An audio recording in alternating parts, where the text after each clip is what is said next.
push back and see what's happening there. The cops there calmly standing. So obviously, this is a sign of blessings of Justin Trudeau and his party and his government to these anti-India protests. At the very least, the freedom of expression has to be tempered with some sense of decency and respect for sovereignty of India, which has not been done in the case. So obviously, these pictures are emblematic of Justin Trudeau's Hate India campaign that he has almost spearheaded over the last fortnight and protected over the last few years of his government in Canada. Having said that, if you look at the numbers of these Khalistanis, so-called Khalistanis, just about a dozen odd or maybe at max 20, and that gives you an idea that if there are 800,000 Sikhs in Canada, just about 20 odd turning off protests, which was publicized for at least a fortnight, it shows there is no mass support, there is no ground support, and that's something of a good takeaway coming out. The fact that they threatened the Indian High Commission and its team led by our Ambassador Sanjay Verma, though of course the security was upgraded by the Canadians given the kind of threats that were coming in. I think despite the fact that we have seen these kind of pictures coming in earlier, it's not going to dampen our resolve to really take on Canada and call the bluff of the manner in which, in the name of freedom of expression, Canadian establishment has indulged with Khalistanis and effectively become a safe haven for terrorists. This is not the first time they have done that. They did it with LTT at one point in time, and the fact that Sri Lankan Foreign Minister also has made a comment suggesting that this is absolutely undiplomatic and something which should not have been done. And I quote the Sri Lankan Foreign Minister that some of these terrorists have found safe haven in Canada, and the Canadian PM has this way of just coming out with some outrageous allegations. What Trudeau said is outrageous allegations.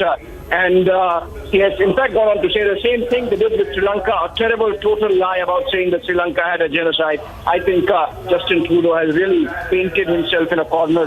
He's fighting with his back to the wall, even within domestic politics. We have seen how he has been lambasted for being irresponsible within the House of Commons by the opposition also. I think this is not going to end on a good note for Justin Trudeau domestically, but that's how it is. These pictures essentially are going to be held as an example of Canadian indulgence with extremism and terror in the name of freedom of expression for some time to come. Right, Abhishek, please stay with us, because we'll be needing you to interpret more of the inputs that we're getting at this point. Amid the India-Canada row, Sri Lanka's foreign minister, as you just mentioned, has spoken on the matter.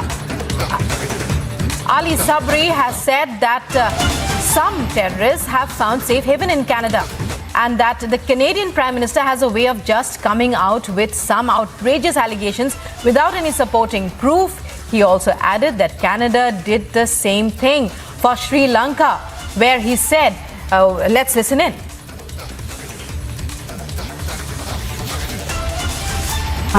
Sir, my always question is, there are diplomatic tensions between Canada and India that is ongoing because of Trudeau's allegation, which India has obviously rejected. What will you say on that and on India's response, since we know that Sri Lanka has too suffered from various forms of terrorism in the last decade?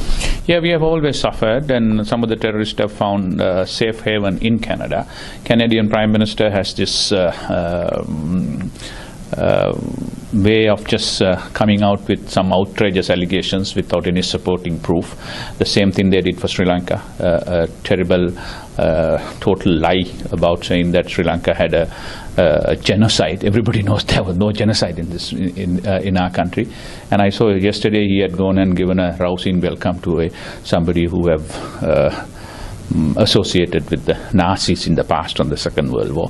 So this is questionable, and we have dealt it in the past. We have categorically rejected those outrageous allegations. So I'm not surprised that sometime Prime Minister Trudeau comes out with outrageous, unsubstantiated allegations.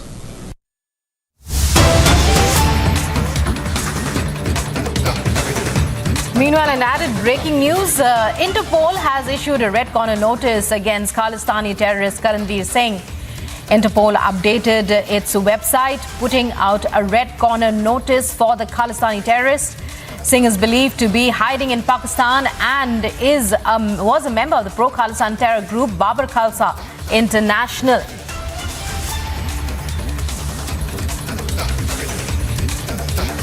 So, red corner notice by Interpol against one-time Babar Khalsa International member Karanveer Singh.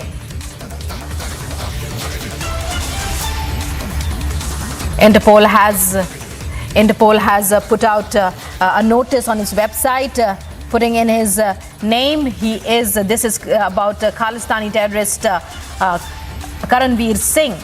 Interpol has issued a red corner notice against Singh in its website, which it updated, putting out the red corner notice for the Khalistani terrorist. Karanveer is believed to be hiding in Pakistan and was a member of the Pro-Khalistani terror group, the Babar Khalsa International. And viewers, that's his picture there on your screens. There's an Interpol notice out against Karanveer Singh now.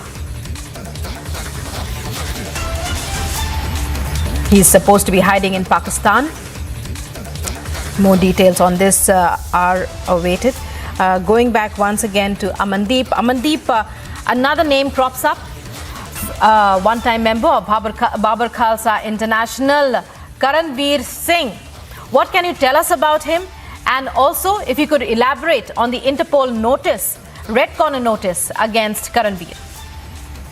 Well, absolutely, Rukma. This is the crackdown against these Khalistanis by Indian investigating agencies. And just because we have earlier mentioned that they have scaled up and escalated their operations against these Khalistanis, and this is also a part of that. Karanveer Singh was involved into several activities that were sponsored by Babar Khalsa International. And in fact, Babar Khalsa International is one of the pro-Khalistani organization and a banned organization in India in which several heads were sitting in Canada, European countries, and in fact US also.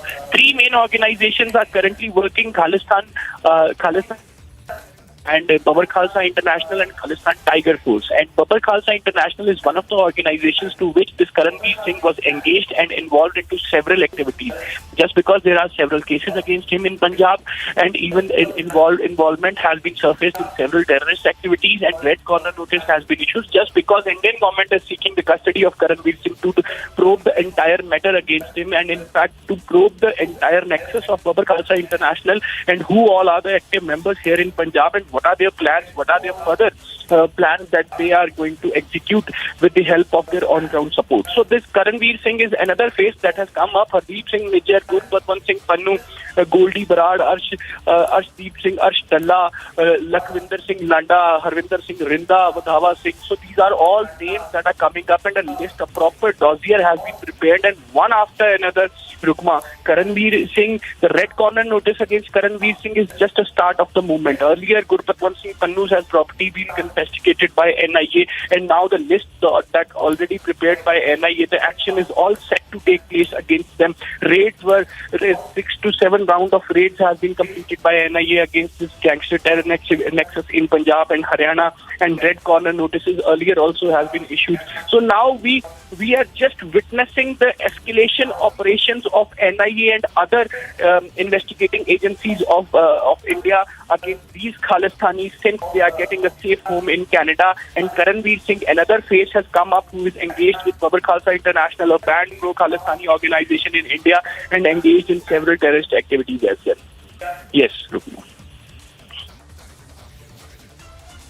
And Amandeep, can we say it's a huge relief for the larger Sikh community, because many of them are involved in organized, they're actually different names for organized crime. That's what we are hearing.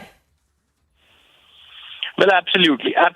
Different names and different organizations involved into organized crimes, target killings, terror activities, RPG attack at intelligence headquarters of Punjab Police, RPG attack at Punjab Police Station in Taran, and in target killings and painting the government offices with the pro-Khalistani slogans, throwing the grenade inside the police station. So these are the activities, these are the organized crime they are trying to create and spread the terror in Punjab or under the movement of Khalistan. And in fact, they are engaging the local support. They are poisoning the people. They are provoking the people in Punjab to get their jobs done on the basis of money. And in exchange, there are certain kind of financial transactions is being done in Punjab also. Cross-border drug smuggling is also a part of this Khalistani movement, just because there are certain activists, Dawa Singh and Lakhvir Singh Rode, they are sitting in Pakistan and they are sponsoring these kinds of drugs through drones and sending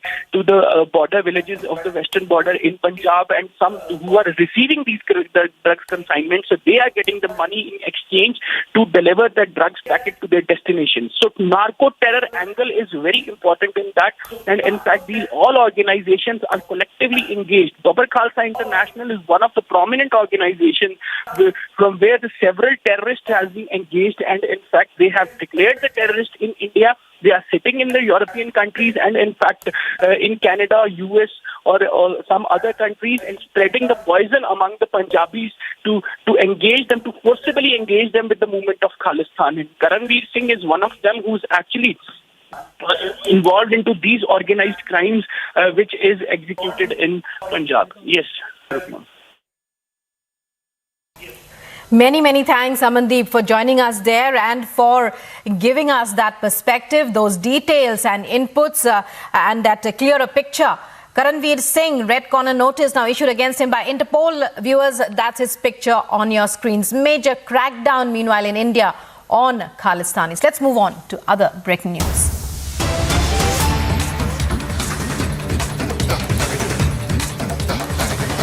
And more breaking news coming in.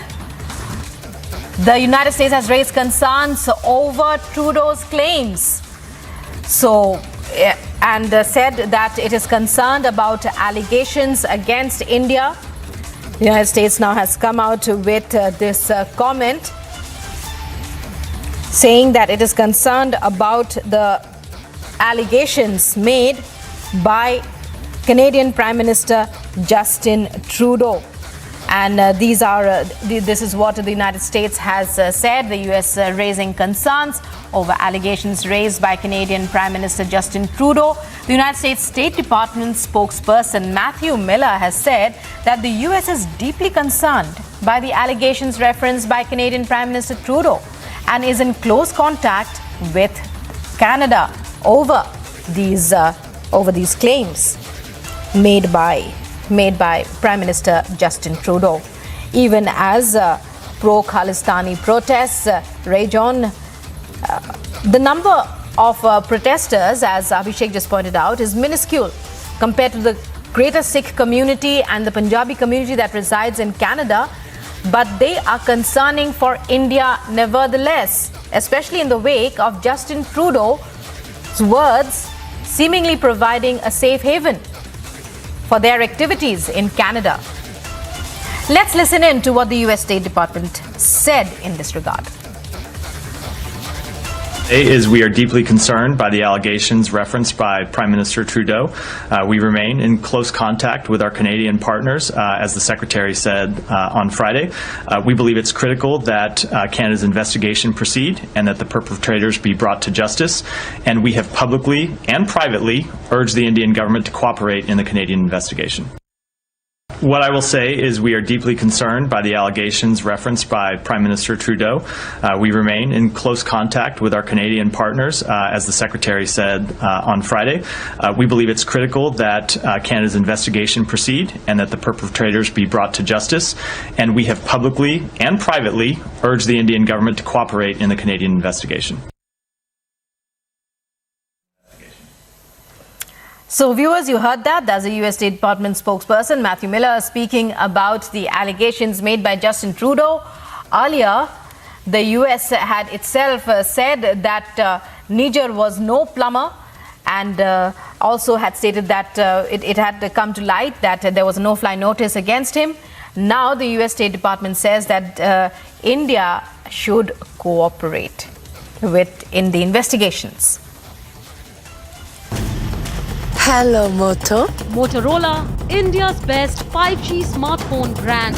Let's take a look at other top stories. Prime Minister Narendra Modi will inaugurate development projects to the tune of 5.2 5,206 crore rupees at Chota Udaipur in Gujarat today, including village Wi-Fi facilities in 22 districts.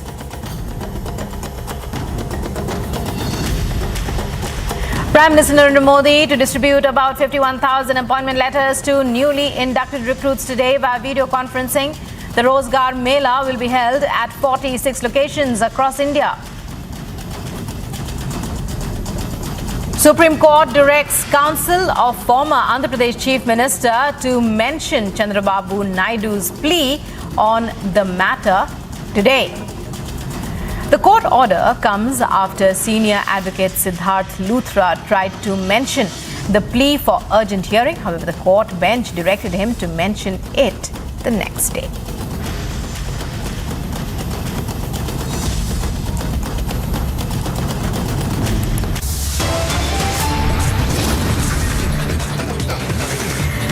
And in news that's coming up, External Affairs Minister S. Jaishankar is on a 9-day visit to the United States to address the UN General Assembly today.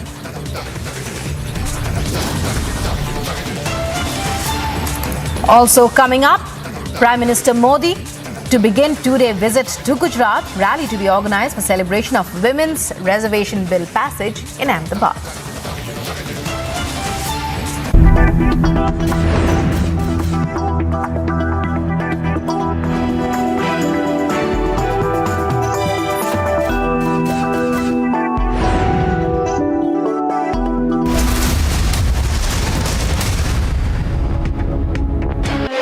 Amity University is proud to present the Faculty Research Awards by Careers 360, acknowledging India's brightest minds in the field of academic research at Pradhan Mantri Sangrahalaya, New Delhi on the 6th of October as part of Amity's commitment to further research and innovation in our country. 3, 2, 1, we are now called as Republic Kannada here in Karnataka. Republic Kannada has officially launched.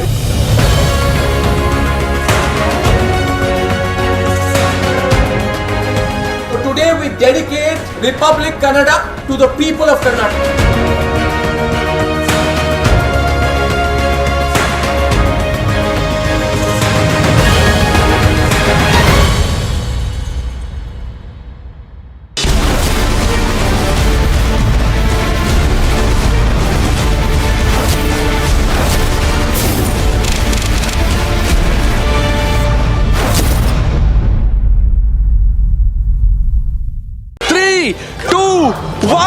We are now called as Republic Kannada here in Karnataka. Republic Kannada has officially launched.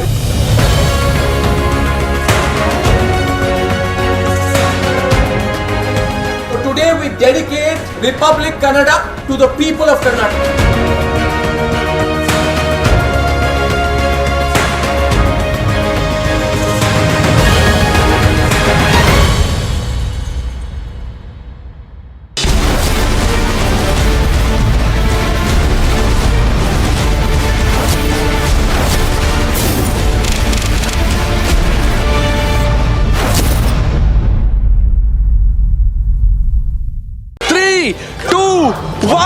We are now called as Republic Kannada here in Karnataka. Republic Kannada has officially launched.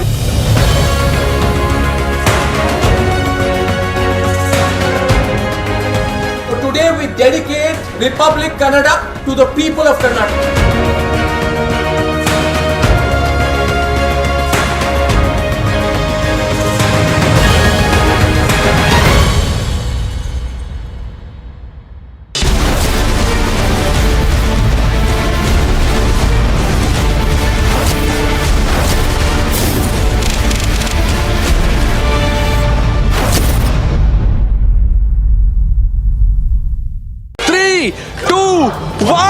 We are now called as Republic Kannada here in Karnataka. Republic Kannada has officially launched.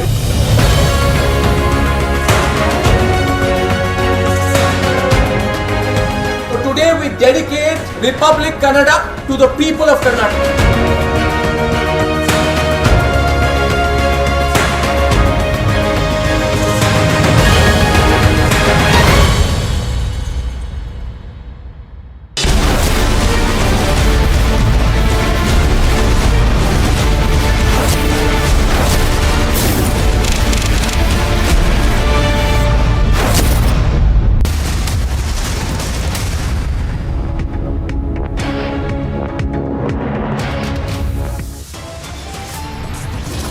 Pro-Khalistani group staged protests over Nijjar's killing. Protest outside the Indian Consulate in Vancouver and Toronto. Pro-Kannada outfits called for Bengaluru Bandh over the Kaveri issue. The Bengaluru police commissioner say the bandh is not permitted. Former Karnataka Chief Minister B.S. Yediyurappa tells Republic TV that the BJP is extending complete support to the bandh. The BJP releases its second list for Madhya Pradesh elections with 39 candidates, puts out its top leaders. On a 9-day visit to the United States of America, the External Affairs Minister S. Jaishankar is scheduled to speak at the UNGA today. And Prime Minister Modi will begin his 2-day visit to Gujarat, rally to be organized for celebration of the Women's Reservation Bill.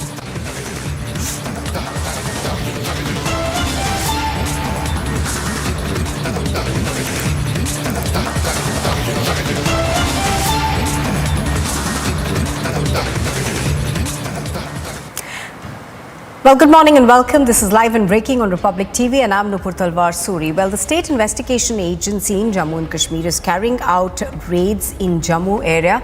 Raids have been carried out at the residence of a surrendered terrorist in the Sunjwan area. The SIA also suspects that the terrorist is still in touch with terror groups. A mobile phone and several SIM cards have been seized during the raids that have been conducted. Let's go across to Gursimran, who's joining us for more on this. Gursimran, good morning.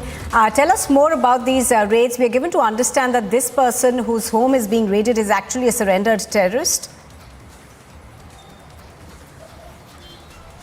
Yes, see, Nupur, right now we are outside the residence that has been raided by the State Investigation Agency. And I'll request Gaurav to keep on the visuals as this is the house of Muhammad Iqbal, who actually hails from the Mahor area of the Riyasi district. And he was instrumental in various terror crimes, as one satellite phone was recovered from his possession some years ago. And based on that, he's in the list of the Jammu and Kashmir police of the listed terror associates. He has been active earlier also. And based on that, there were some inputs that were generated by the State Investigation Agency that he might be in touch with the terror groups once again and is planning to revive the terrorism in the area of Riyasi and the nearby areas. And based on that suspicion, the teams of the SIA have reached here early today morning, and for almost an hour's time he was questioned, and based on his questioning, a mobile phone and 2 SIM cards have been, a Chinese manufacturer's mobile phone and 2 SIM cards have been seized by the State Investigation Agency.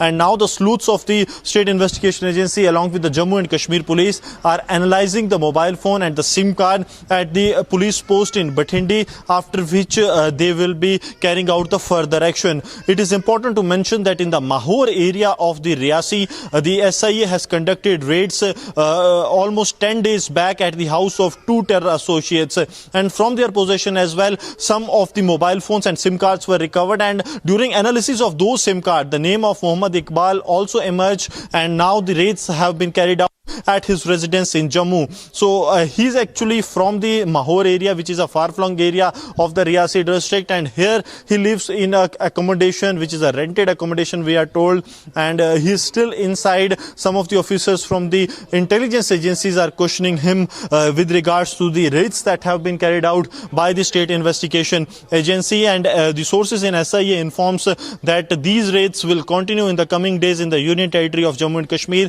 to decimate the entire ecosystem of the terrorists that is operating from within the land. Yes.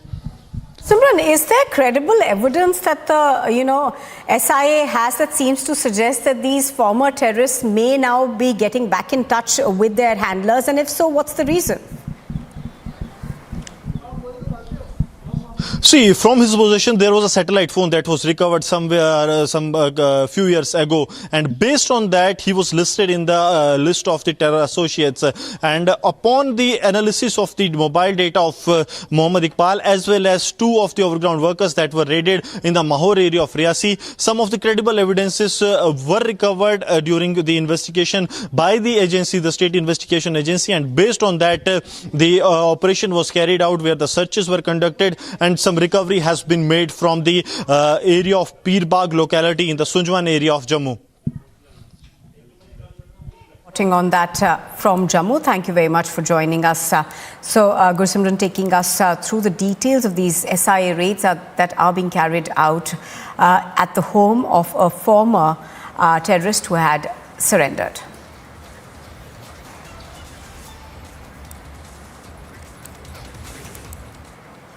Now, pro-Kannada outfits and political groups as well as farmers' associations have taken to the streets of Bengaluru over the release of the Kaveri water to Tamil Nadu. Several farmer associations have been detained at the Mysore Bank Circle. Now, do remember that security had been enhanced across Bengaluru to make sure that law and order is not disrupted. Pictures on your screens are of one such protest that is taking place in Bengaluru. Now, there are various points where these protests are taking place. To remember that this is over the release of the Kaveri water by Karnataka to Tamil Nadu after the Kaveri Water Tribunal had ordered for Karnataka to release about 5,000 cusecs of water every day to Tamil Nadu. Prajwal is joining us right now and he's reporting live. Prajwal, good morning. Prajwal, we are given to understand that several people have been detained already by the police. Now, the police, of course, have said that this is an illegal bandh. Absolutely, because remember that Section 144 was imposed and the Bengaluru Police Commissioner B. Dayanand had in fact gone ahead and taken a permission from the Karnataka High Court stating that the pro-Kannada activists or the farmers should not be protesting on the streets of Bengaluru to disrupt the daily life as well. And right now we are here and look at it right there on our screens. We are getting these visuals where hundreds of these pro-Kannada activists are, have been detained and now they are being brought into the Freedom Park as well. So all these protesters from various parts of the cities, mainly from Town Hall, Mysore Bank Circle, from Deepanjali Nagar and from other places as well, all of them being detained and they are being put in this enclosure at Freedom Park as well. So hundreds of them coming in, because right now on our screens also we had earlier witnessed that a farmer tried to go ahead and strangle himself and try to commit suicide, at which point of time the cops intervened and tried to take him away. And on our screens we see that the Karnataka Rakshana Vedike, the Karve, who are popularly the pro-Kannada activists in the state of Karnataka, are protesting here, and then they are entering the Freedom Park as well. So more and more number of people coming in even as we are speaking out here, and they're stating that they need justice as well. So hundreds of them being brought in from different parts of the city to put them here at Freedom Park as well. Earlier this morning we saw Kuruburu Shantakumar, who's one of these farmer leaders who is going ahead and leading the protest as well. And now right here on our screens, it's a unique protest out there on our screens.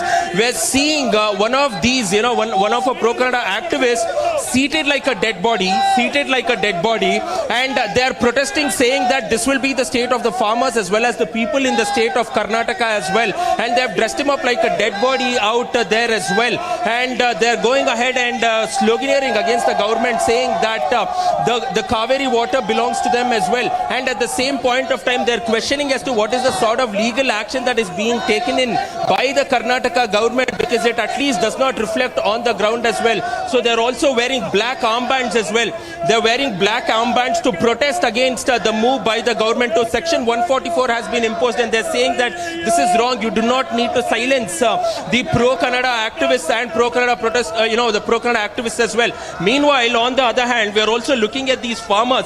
The half-naked protests are going over here. You can see these farmers here extensively protesting against the government. You're seeing this senior farmer who is saying that there is absolutely no water in the Kaveri basin, and he's implying that those empty pots are the Kaveri basin, is the Kaveri basin, and it will be so in the next few days as well. So a huge ruckus and drama which is now being witnessed on our screens as well, where farmers are farmers are protesting against the government, sloganeering against them as well. So more and more groups here. And also look at this Flower in the Year campaign which was launched by D.K. Shivkumar and his government, stating that the government was taking them for a ride. Now the farmers are saying that it is the same Congress government which is taking the farmers and the people of Karnataka for a ride as well. So more and more number of people coming in, showing empty plates. Look at this, it's an empty plate here. It's an empty plate saying they do not have any sort of of food.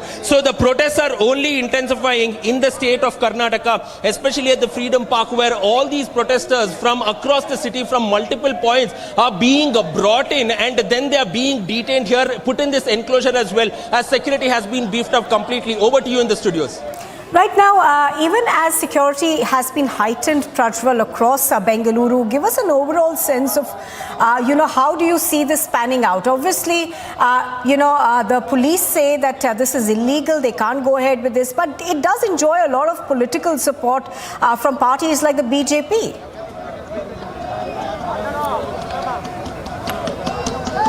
Both the BJP and the JDS as well. B.S. Yediyurappa, speaking exclusively to Republic Media Network, stated that no number of sections or no number of law can go ahead and deter them in their protest, and they will make sure that they protest against this. The BJP has given the support. Earlier this morning, H.D. Kumaraswamy also spoke and has stated that even the JDS workers and the Karyakartas will be getting, and they will be protesting as well. And remember that it's not only Bengaluru where there is a bandh, there is also a bandh in Mandya, there is also a bandh in Malwalli, there is also a bandh in Pandapura, in T. Narsipura, in the entire old Mysuru region as well.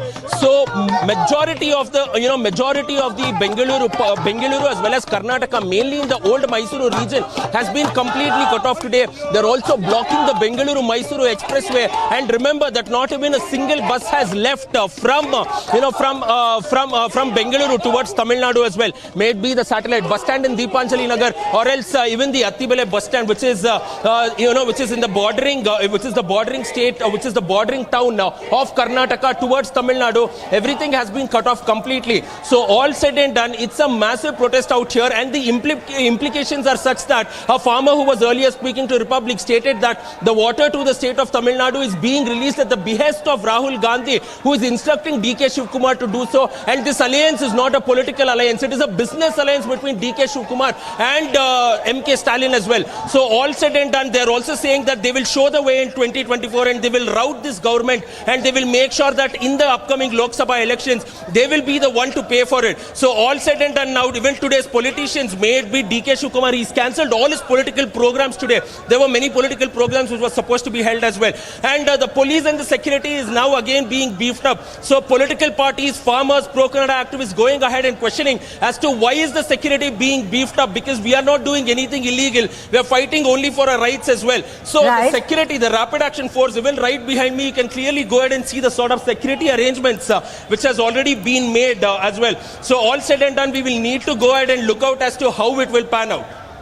Right, Prajwal, do stay with us. We're going to come back to you for a ground report. But let's go also across to Smita, who's joining us live from the Kannada newsroom. Smita, good morning. Smita, do also give us an overall sense of what's shut and what's open in Bengaluru. Obviously, a bandh like this does cause a lot of disruption to the public. Before getting to the bandh coverage, I want to just mention the thing that Republic Kannada of the regional Kannada network, where we have more than 20 of our reporters and the anchors covering from each and every corner of Bangalore, the city which has called out for the bandh today, demanding for the Kaveri water, and which is actually the bandh against the decision of the step of the state government. So the protest and the bandh coverage, mega follow-up and the mega coverage from Republic Kannada from each and every corner of Bangalore. Especially there was a doubt in the initial stage in the court because bandh, like in the 3 days gap. 3 days gap, there has been 2 bandhs called for. So there was an initial doubts and confusion whether this bandh will be successful or not. But the visuals which you are getting from here are clearly showing that the bandh is completely in the initial stage. It is getting successful. Many of the protesters who are on the ground, who are being detained by the police, but still the protest and the bandh is continuing throughout the city. All right, do stay with us, Smita.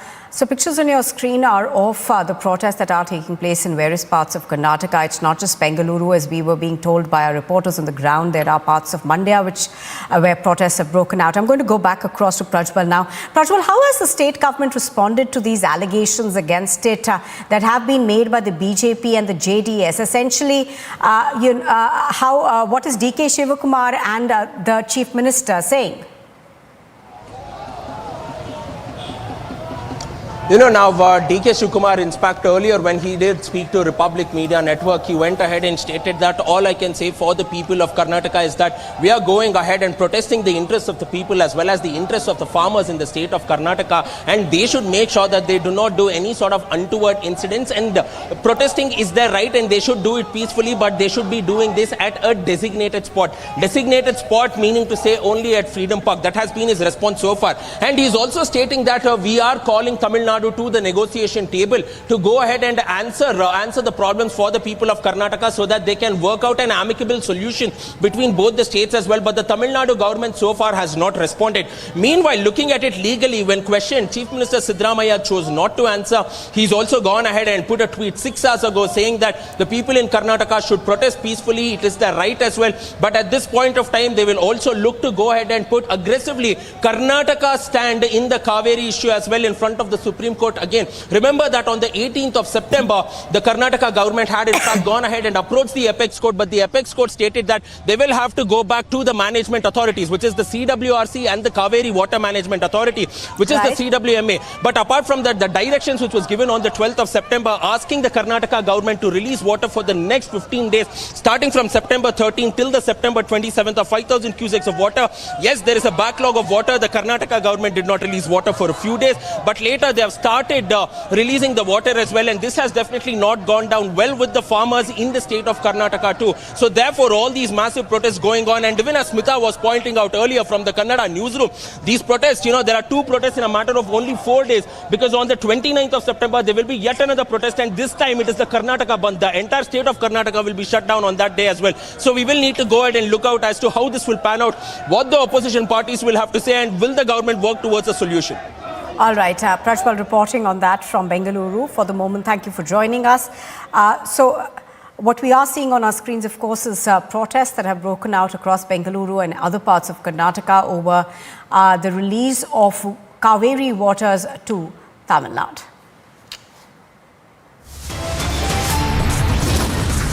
You are with Republic TV. On the other side, the BJP releases its second list for 39 candidates in Madhya Pradesh. And the External Affairs Minister, Dr. S. Jaishankar, is on a US visit. He's expected to address the UNGA today.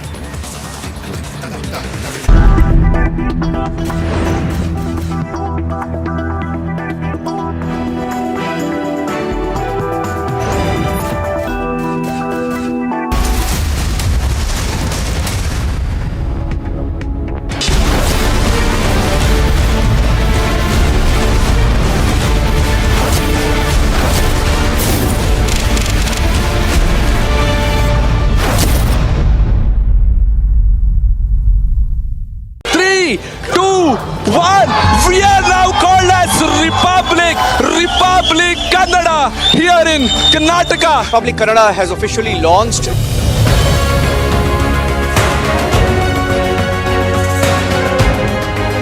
So today we dedicate Republic Kannada to the people of Karnataka.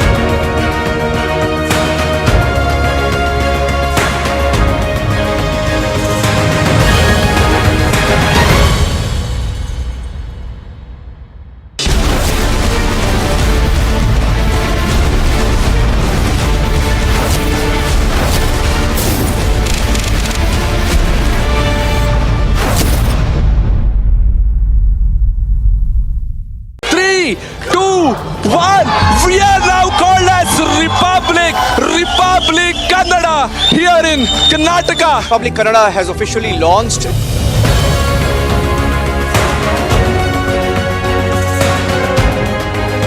So today we dedicate Republic Kannada to the people of Karnataka.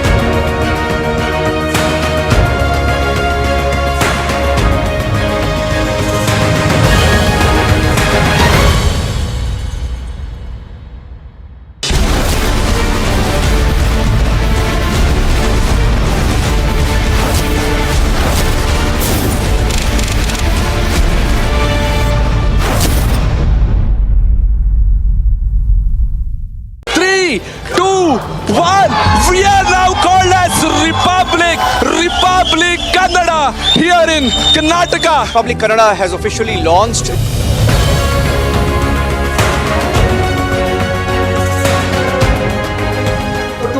dedicate Republic Kannada to the people of Karnataka.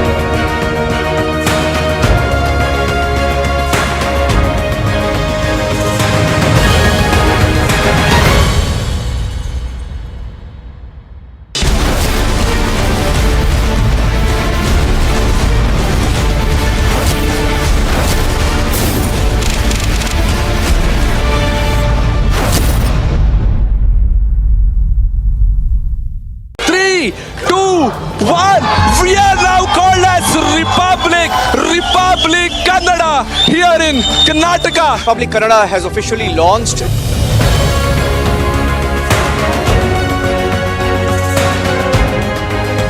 Today we dedicate Republic Kannada to the people of Karnataka.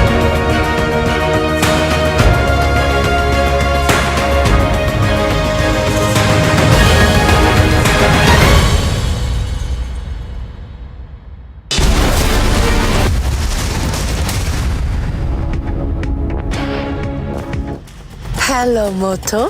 Motorola, India's best 5G smartphone brand. Prime Minister Modi will inaugurate development projects to the tune of 5,206 crore rupees at Chote Udaipur in Gujarat, including village Wi-Fi facilities in 22 districts. The Prime Minister will distribute about 51,000 appointment letters to newly inducted recruits today via video conferencing.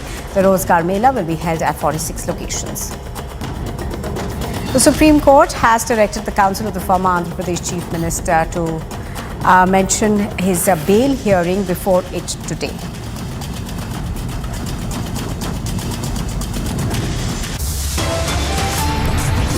Pro-Khalistani group staged protests over Niger's killing outside the Indian Consulate in Vancouver and Toronto. And Prime Minister Modi begins his two-day Gujarat visit today.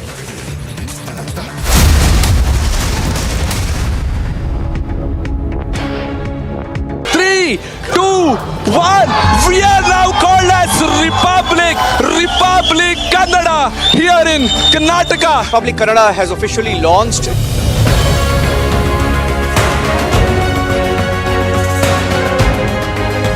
Today we dedicate Republic Kannada to the people of Karnataka.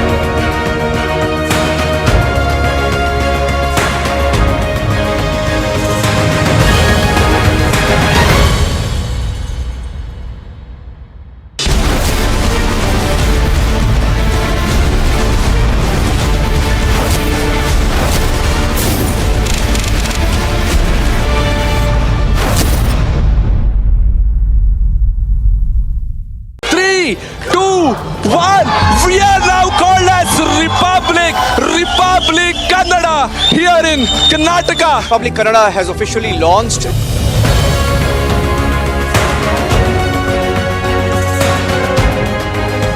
Today we dedicate Republic Kannada to the people of Karnataka.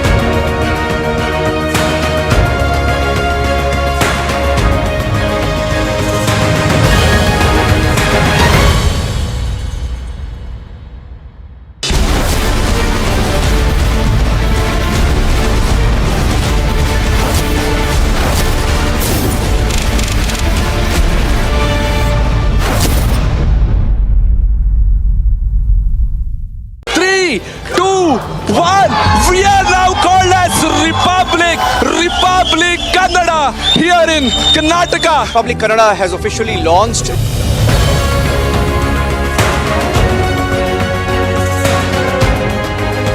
Today we dedicate Republic Kannada to the people of Karnataka.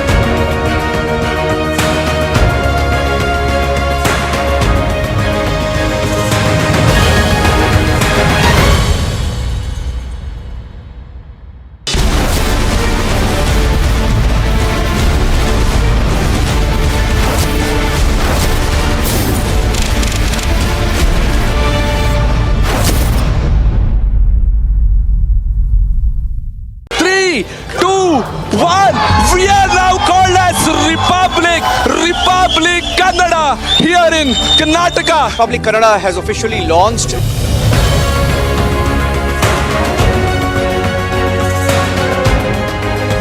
Today we dedicate Republic Kannada to the people of Karnataka.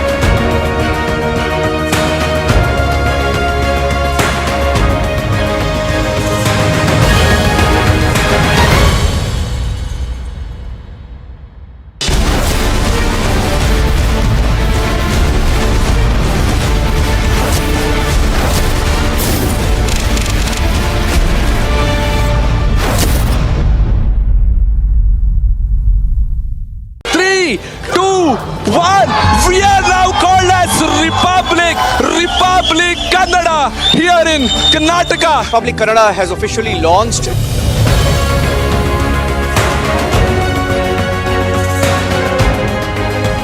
Today we dedicate Republic Kannada to the people of Karnataka.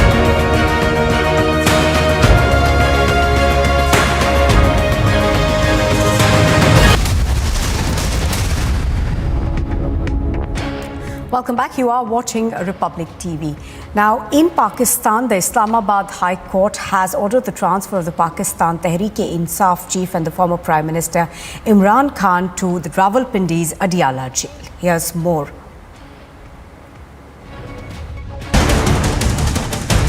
The Islamabad High Court has ordered authorities to shift former Pakistan Prime Minister Imran Khan from Attock jail in Punjab province to high security Adiala prison in the garrison city of Rawalpindi. In August, PTI had petitioned the Islamabad High Court to transfer the deposed party chief to Adiala prison where A-class facilities are available. Keeping in view Khan's affluent family background, social and political status, Khan has been kept in Attock jail since August 5th after his conviction in the Tosha Khana corruption case. The Islamabad trial court, which had sentenced Khan to 3 years in jail, had directed the authorities to lodge him at Adiala prison. However, after his arrest, he was shifted to Attock jail. Agency report, Republic TV. Coming up next, the External Affairs Minister Dr. S. Jaishankar is expected to address the UNGA today.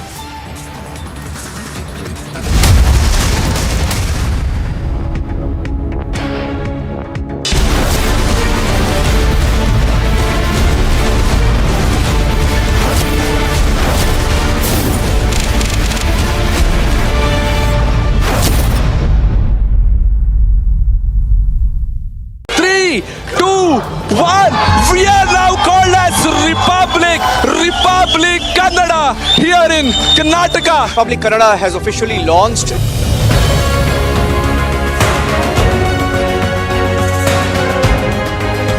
Today we dedicate Republic Kannada to the people of Karnataka.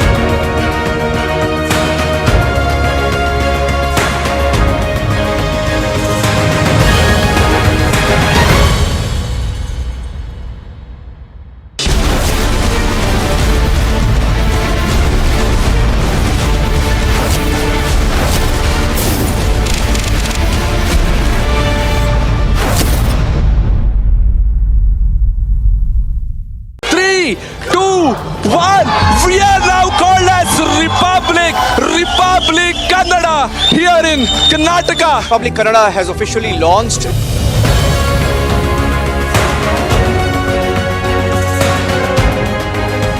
Today we dedicate Republic Kannada to the people of Karnataka.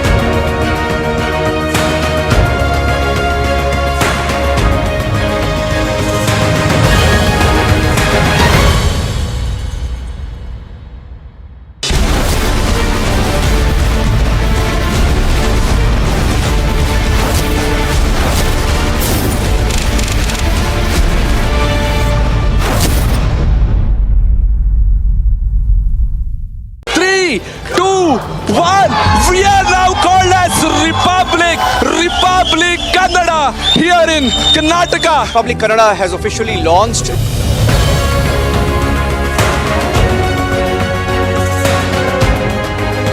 Today we dedicate Republic Kannada to the people of Karnataka.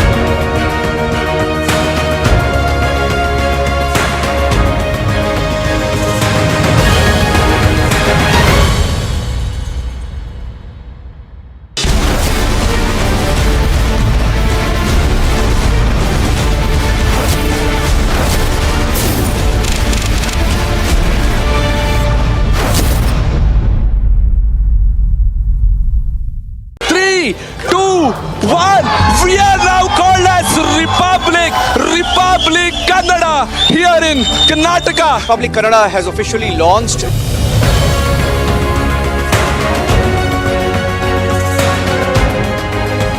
Today we dedicate Republic Kannada to the people of Karnataka.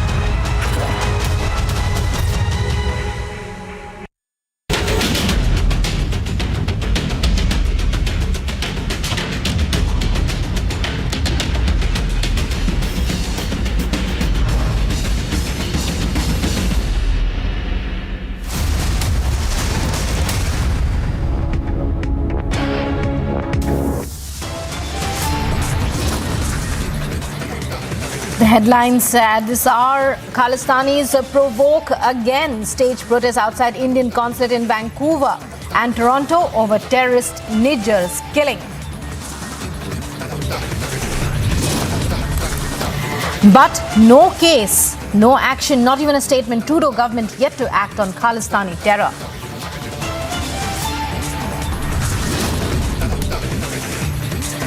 Kaveri water wars intensify. Pro-Kannada organizations call for Bengaluru Bandh hit the streets in protest. Prime Minister Modi in Gujarat today will hold a mega rally to celebrate historic Women's Reservation Bill's passage in Ahmedabad.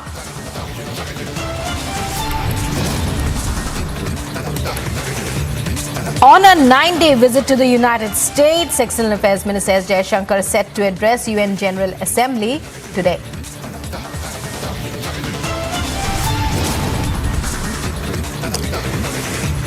With 2 gold, 3 silver and 6 bronze medals, India shines at the Asian Games in China's Hangzhou.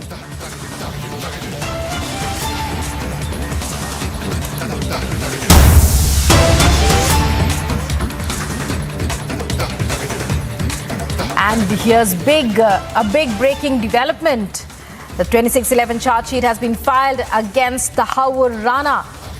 Fresh evidence against him, and which says that he was in a Mumbai hotel days before the terror attack.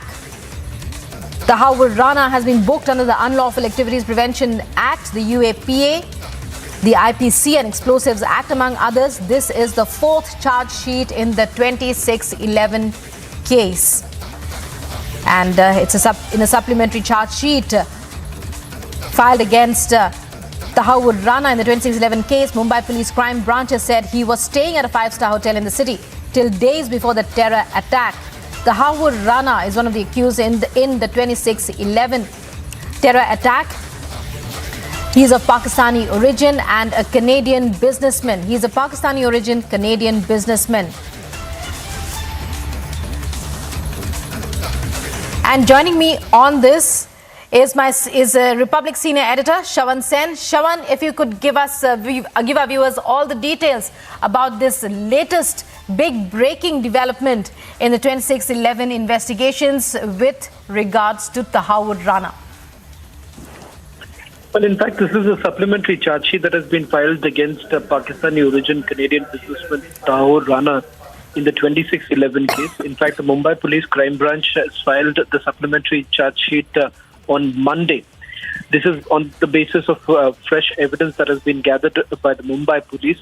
In fact, in the 405-page charge sheet, the Mumbai Police has made a startling claim where they say that Tahaur Rana was in fact staying in a luxury hotel in Mumbai till days before the terror attack. In fact, the details that they have put out in the charge sheet is that his room was booked between November 11th and November 21, the year 2008. This was just days before the terror attack took place. In fact, Tahaur Rana has now been booked under various sections of the UAPA as well as IPC and the Explosive Act. In fact, this is the 4th charge sheet in the 2611 case. Remember, Tahaur Rana is currently under detention in the United States. Back in the month of May, a U.S. court had basically paved the way for an extradition to India, but that has now been put on stay after Rana had appealed against the order and sort of stayed till his appeal is essentially heard. Now, in the charge sheet that has been filed by the Mumbai Police, not only details of his stay, but a copy of the passport has also been attached. We are also given to understand that transcripts of email between David Coleman Headley and Tahaur Rana has also been attached in this particular charge sheet that has been filed. Right. Well, many thanks, Shravan, for joining us there and for sharing those details. Viewers, you just heard Shravan Sen, Republic senior editor, bringing us all the details of this breaking development. 2611 main accused Tahaur Rana. You know, a big breaking development in this with regards to him. He is a Pakistani origin Canadian businessman, and is one of the accused in the 26/11 Mumbai attack case. Joining me is Sandeep, my colleague from Mumbai, for more details on this. A big breaking news coming in. Sandeep, Mumbai police filing this charge sheet. We believe it's over 400 pages. And not just that, there are lots of revelations regarding this. But what are police saying?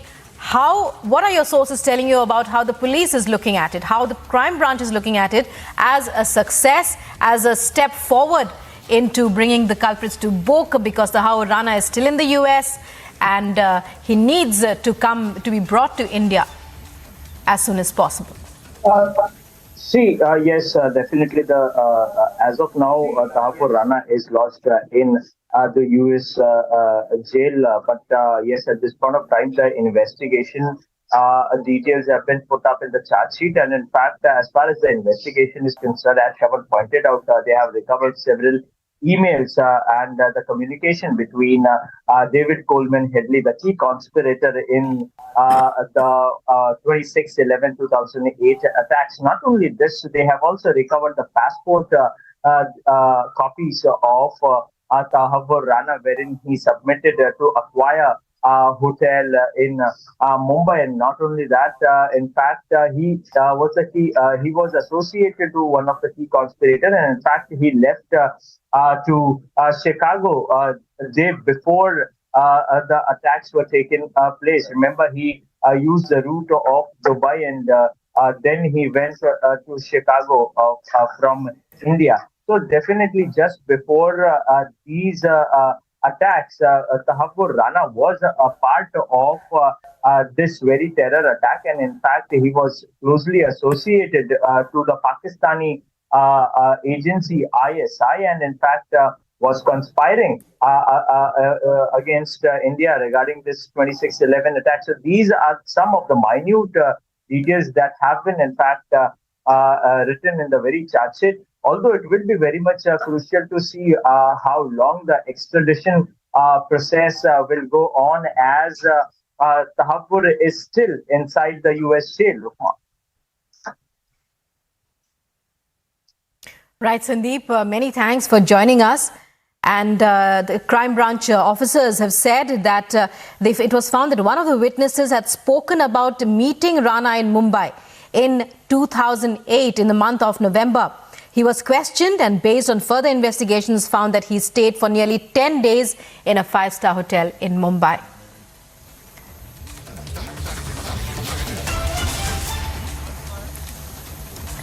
In more breaking news that's coming in, even as the Kaveri water sharing wars continue to intensify, pro-Kannada outfits, political groups and farmer associations have taken to the streets of Bengaluru over the release of water from the Kaveri to Tamil Nadu by Karnataka, which is at a rate of 5,000 cusecs of water per day. And as you can see, protests have broken out even on the day that Republic Kannada was launched. There were massive protests today as well, even as the Karnataka state government has agreed to the terms that were put to it. It is releasing water at the rate of 5,000 cusecs per day to